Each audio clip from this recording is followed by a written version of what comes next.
Hi there, my name is Sharon Kallis and I am here at the Means of Production Garden in Vancouver on the southern edge of the place known as Squy Chase in Vancouver, British Columbia. And this is a urban learning garden that we grow artist materials and have the opportunity to learn what that means to actually connect back to the plants around us and grow what we're needing for the means of our own production. So I am looking at flax right here. Those are the flax seed heads, and we are about 100 days after the flax was put on the soil and tamped down into the soil. That was in March. Here we are, July 10. And this little small plot is a really classic example of showing just what you can actually get away with in not doing things by following all the rules. We do have a small amount of irrigation that's happened here, but otherwise this is between fruit trees. So the sun has really been on the edge of 6 hours a day, I think tops. It's also a site that you can maybe see. We've got Jerusalem artichoke or sunchoke that has been taking over this bed for a while, but we have weeded really well through the winter time, but of course it's still in the soil, and so it is coming up through the plants.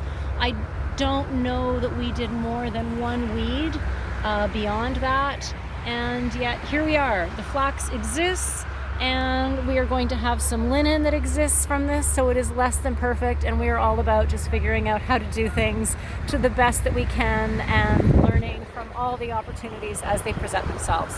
So to harvest this flax, what I thought I would just show, we've got some that is really fine and small stalk that's in here, and some of it is going to be a larger stalk.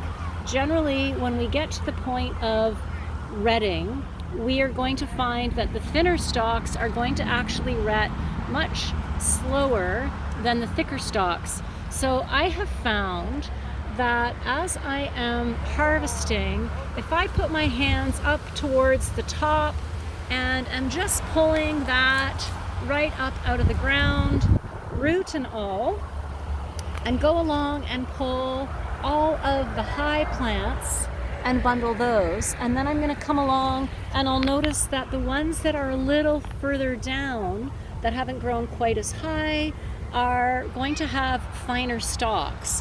And so that process of harvesting, where I'm harvesting the higher plants first across the entire area or in the sections as I'm working them, and then coming in and doing the smaller sections or the shorter plants as a secondary pull, that is going to actually act as grading for how the plants are going to be bundled up and work really well when I get to retting, knowing that I'm going to probably pull out some of my retted plants that are the thicker stalks maybe a day earlier or 12 hours earlier.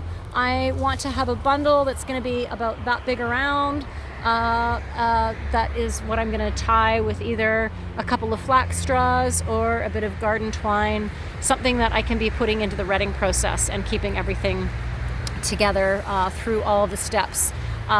What you want to make sure and do is not get your seed heads tangled in with your root ends. Do keep them stationed separately. And also, the seed heads act like little Velcro systems with each other. So try and keep them organized as you are pulling them, so that as you're pulling them, they're not all sticking into each other and making it really challenging.